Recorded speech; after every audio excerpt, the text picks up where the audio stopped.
Coffee, check. False persona of constant joy and happiness, check. Berserk book, check. Hello, everybody, and welcome to another Berserk deep dive. And here I'm going to be going through far fewer chapters than I have been in previous Berserk videos, because my biggest regret with One Piece is really sticking with me. And while I've already kind of moved against that, I want to take it even further. I wish when I had started One Piece, I had been as thorough as I'm being with Berserk. And I do not want to make the mistake again of going through these stories and missing out on points I want to make, because I feel like I'm constantly fighting the camera and the time limit and the amount I can edit in a day. So instead, I'm going to be doing a more thorough, slower review through Berserk all the way to the end, because I am really loving this story. And while I actually am quite a bit further ahead now than what I'm going to cover here in this video, don't worry, it's going to still stay at this rock steady, thorough pace, because it's just what I prefer and what I feel Berserk deserves. On top of that,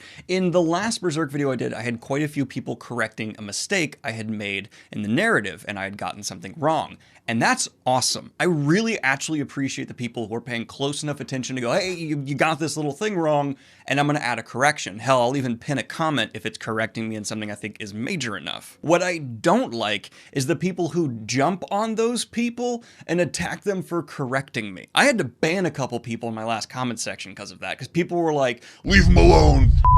Why? It's very okay and encouraged to correct me if I get a small detail wrong in these monolithic books I'm trying to accurately summarize so that I can get my nuanced thoughts across. And the only reason I'm being so thorough in these books is because they've been out for so long. I don't feel like I'm spoiling it for anybody. Of course, if you're like correcting me with a condescending shitty tone, I hope a hummingbird stabs you in the eye. Without any further ado, full-on spoiler warning for some Berserk chapters early on in the story in volume 2. We're still in volume 2. Let's get into it. So we're going to go ahead and have another bit of a jump forward in time here. 3 years, and the book really makes sure you're aware of that. It's said repeatedly. And what's done at first here, I think in hindsight looking back at these few chapters, is super brilliant, because we're shown Guts on a battlefield being pretty much just superior to an army of regular guys. He was supposed to go with a strategic attack with troops,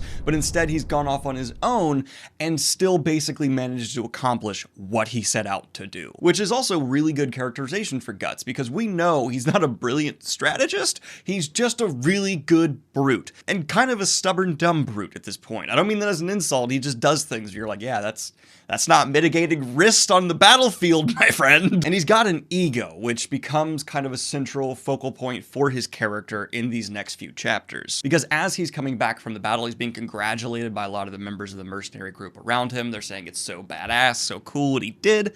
And then there's Casca. Casca's like, just come here. We need to have a moment of talking. And as soon as they're behind closed doors, she begins berating him. And she's absolutely right. He has gone out of his way to put himself in harm's way for glory or ego or just bloodlust. It's not entirely clear, but it's not a smart move. No matter how strong you are on a battlefield, you don't want to make yourself more vulnerable than you need to be. Especially when, if you fell, with Guts being a captain at this point, it would be a tremendous moral blow to your troops. So Casca, in my opinion, 100% in the right. And she ends up calling him a mad dog. And right when Guts kind of gets in her face and is like, say it again, and things look like they're about to escalate, of course, Griffith shows up just to manipulate. Little puppet master coming in here. That's how I'm starting to refer to Griffith. He's a puppet master, and the next few pages really are a prime example of that. Because Casca says, hey, you're too soft on him, Griffith. And then Griffith has a bit of an alone moment with Guts. And not only does he utilize his sway over Guts to calm him down, he still kind of inflates Guts' ego.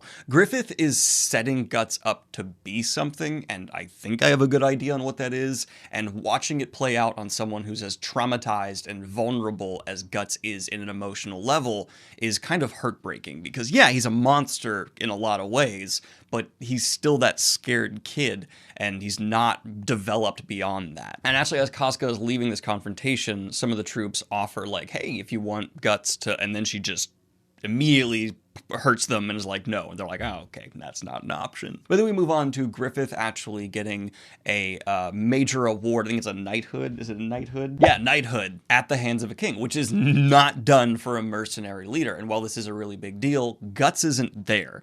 And I don't think that bothers Griffith at all. Griffith is just so on the pulse of knowing Guts to his core. I don't even think he expected him to show up, because instead Guts is just training. And that's all Guts really knows how to do, because he's always on that alert. That's my impression of the psychology of Guts. He's never not on the battlefield. There's no moments where he's able to truly relax, and I think that's why there's a very deliberate choice to almost in every single panel have his sword on him. If he can, he has his weapon ready to go, because Guts is just on that constant fight or flight, a common symptom of people who have just been drastically overexposed to the battlefield and traumatized in the specific ways that Guts has, especially because he is still continually being put into the battlefield. And that's where at this point, I feel like Guts, if he's removed from war right now, would just turn into a butcher, a killer, because there's just no way he has the self-control to go extended periods of time without extreme violence, because violence is just the norm for him. I'm really curious to see how these next few arcs are going to go to get to the Guts we've seen,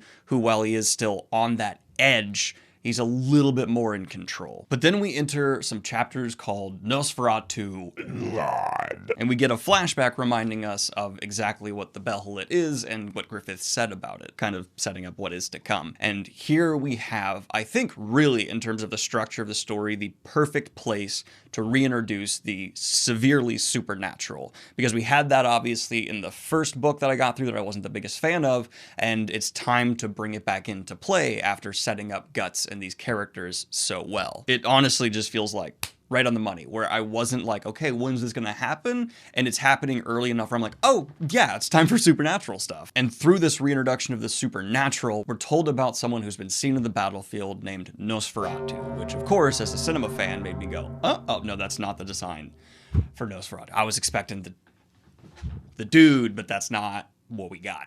But essentially this NOSFERATU ZODD character apparently has a mythos around them claiming they are immortal and have been appearing on battlefields for over 100 years. And we see the outline of this figure, and they are a gigantic beast. And then we cut forward into this siege where it seems they have made their way well and deep into the castle they are sieging, and Guts is desperately trying to push his way through his own men into a tunnel they've apparently sent 50 of their own and had 0 return. And that's NOSFERATU ZODD. And as Guts is arguing with these soldiers saying, no, let me go alone, get off of me, I got this. And they're like, Captain, oh my God, stop. One of these soldiers finally returns, and they've been like torn apart, like physically, not cut, like physically rent apart. And this kind of has some people who are doubting the rumors around NOSFERATU ZODD going, oh, maybe this is true. Okay, Guts, you can go. But Guts enters a slaughter. It's so clear that no one in this tunnel was able to stand even the slightest chance,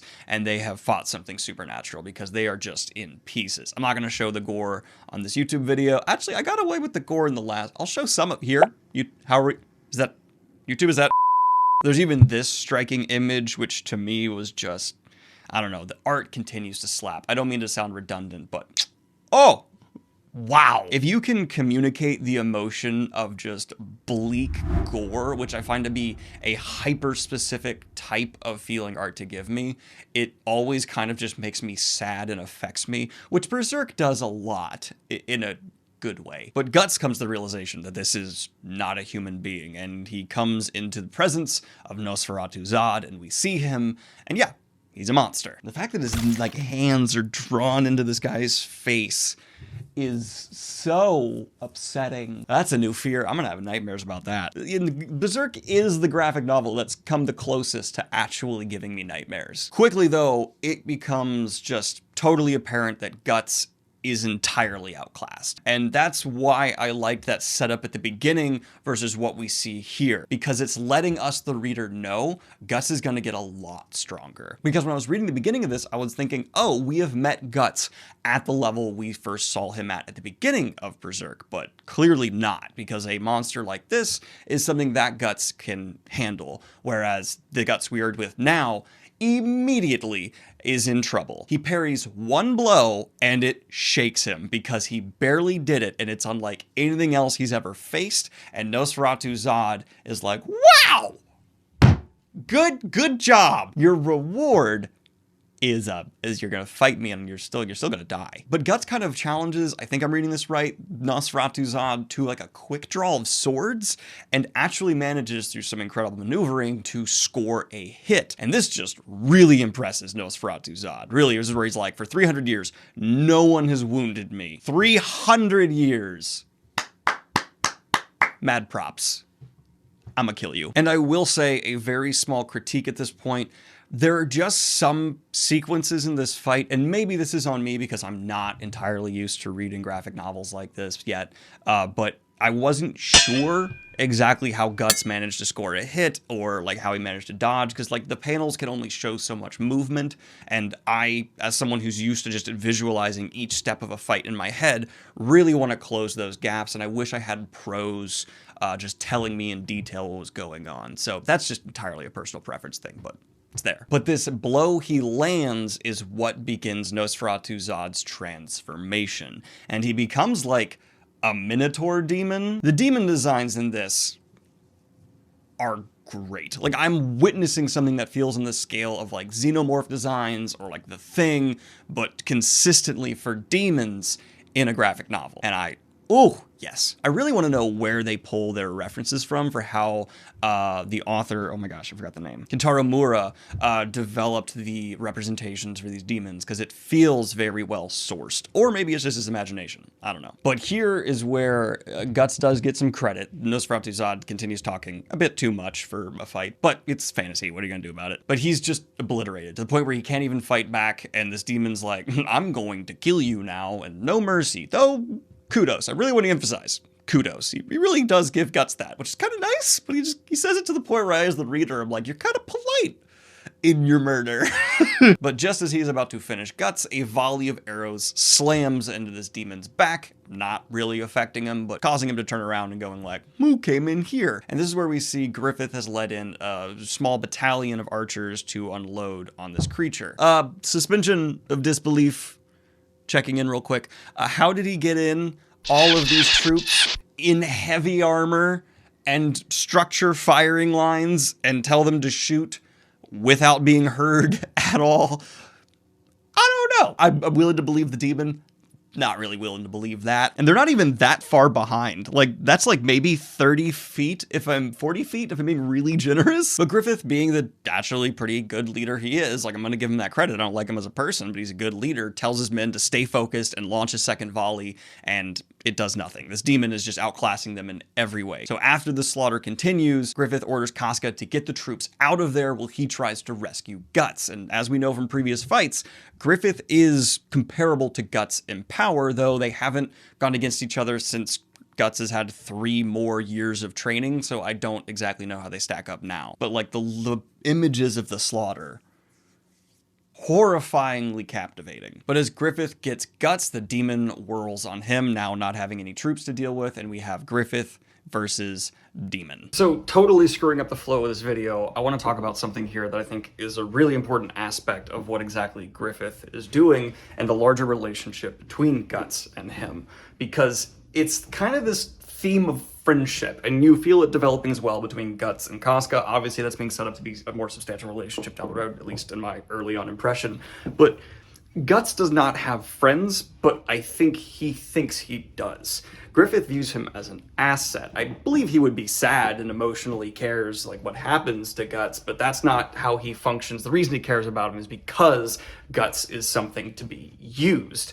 And because Guts is so traumatized, he's super susceptible to that because it makes him feel wanted and important. Meanwhile, Casca is clearly so fiercely loyal to Griffith because I believe she craves some form of order, some form of purpose. And so having Guts be this chaotic factor in her group really upsets her because it goes against why she follows Griffith in the first place and why Griffith's devotion to Guts is almost sacrilegious to her, because she does follow and care about this mercenary group to the point where it is borderline a religion to her. At least that's what it feels like to me, and her very visceral reactions to stuff that disturbs her place and how she views the world and their place in it. So just some random tangents about a theme of friendship in a really gross way that's being explored. And it makes me excited to get back to the fairy character whose name eludes me right now from the first few volumes, who seems to actually trying to be Guts's friend, like it really cares about him and is trying to get to know him and crack that shell.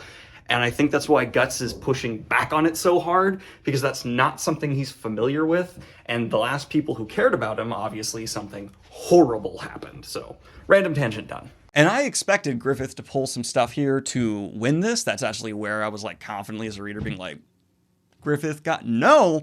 Griffith has his asshole pulled out through his mouth. Not quite that bad, but close. And Guts being Guts, despite how incredibly wounded he is, after Griffith is taken down, does try again to fight this thing and loses. And the demon excitedly goes, 2 fighters who are better than pretty much anyone I've come across in the last 300 years. I'm excited to kill you both. I'm going to start with Griffith. And he approaches Griffith and sees the behelit that has fallen out of Griffith's armor. And this freezes him. He calls it the God Hand. And he's like, I have a prophecy I want to actually say. Can we stop the violence? I'd really, hold up. I want to tell you about this guy. Because he says, and I want to get this exactly right, here's a word of warning. No, a prophecy. If you can be said to be a true friend of this man, then take heed. When his ambition collapses, death will pay you a visit. A death you can never escape, which is pretty clear, referencing whatever the heck has happened to the people at the beginning of Berserk we saw with Guts and several other characters who are obviously still within the mercenary band. It's heavy-handed, but I don't hate it. It's a lot of like pretty direct, this is that, like we're connecting these dots here, but that's kind of the tone of Berserk, so I'm used to it. The demon then fucks off. It just leaves, and it's like, I'm not dealing with a guy who has a behelit, because for some demony reasons, I hope there's a really good justification for that later on, for the demon not just killing him and possibly taking the behelit, or at least not killing him and leaving the behelit. I'm not entirely sure, but I'd like a further explanation of that beyond just, oh, demony thing, I don't want to mess with it, prophecy, peace, I'm out. Because like, why wouldn't he still at least kill Guts? He seemed to really be reveling in the murder. I don't know, plot convenience. If it's just that, I'll be a little bothered, but not too much. We'll also then have Guts kind of having this thing where it's like, death? You mean I'm going to die? And me as the reader, I'm like, yeah, Guts. That's what he's saying. Then we have Casca helping Griffith and Guts get out, and she whirls on Guts and says it's your fault. This would not happen if it wasn't for you coming in here by yourself, you moron. And this affects Guts emotionally. Like, it's pretty clear he's taking this pretty harshly, because Guts is aware he's got issues. I'll give him that. He's pretty self-aware for his problems.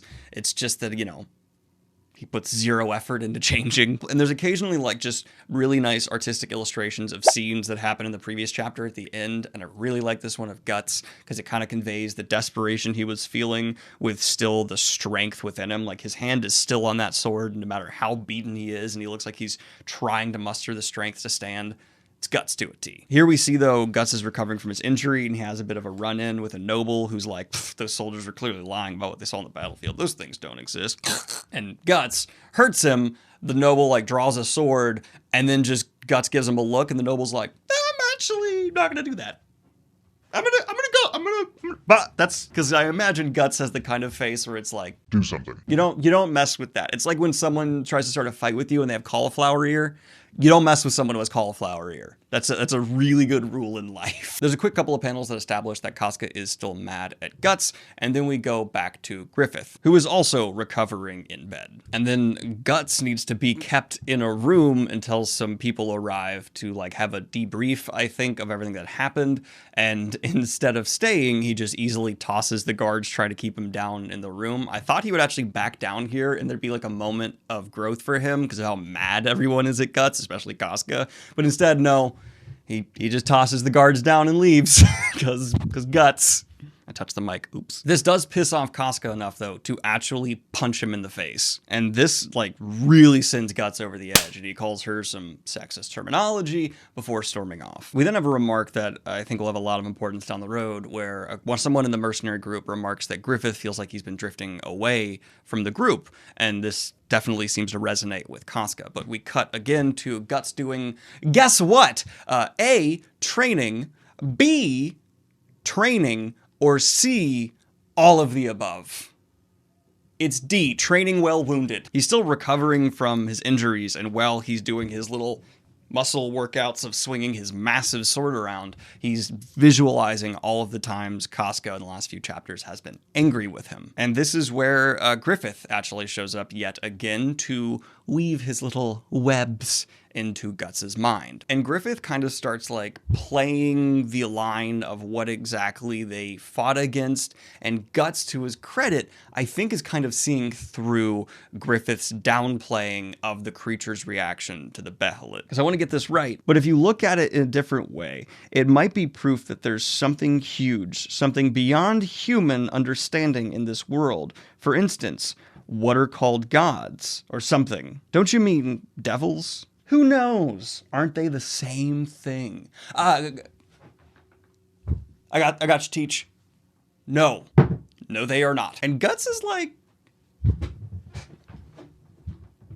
maybe that demon was telling the truth. But then this arc, this little story, this NOSFERATU ZODD encounter ends with there being a bit of a peaceful moment between Griffith and Guts. And their relationship is so fascinating. Probably my favorite dynamic of any two characters I have read so far in 2022, and it's a massive motivating factor for me to continue through these books. But this actually, despite being less monumental and covering less territory than the last video I made, I think I like a bit more as someone who now considers himself a fan of Berserk, because it was just like, okay, we've done a lot of setup, and now we're going to shift into advancing forward in a way that feels remarkably well earned.